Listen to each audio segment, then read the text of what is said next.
Dormir de forma adecuada es tan importante para nosotros como una buena alimentación y como hacer ejercicio regularmente.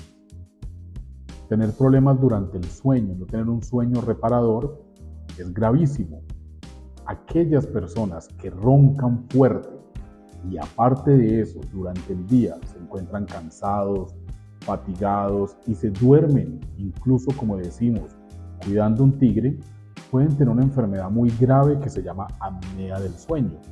Esta enfermedad trae muchas consecuencias como hipertensión arterial sistémica, hipertensión arterial pulmonar, enfermedades precoces como diabetes, enfermedad coronaria que finalmente puede llevar a un infarto o inicio de enfermedades neurológicas de forma precoz.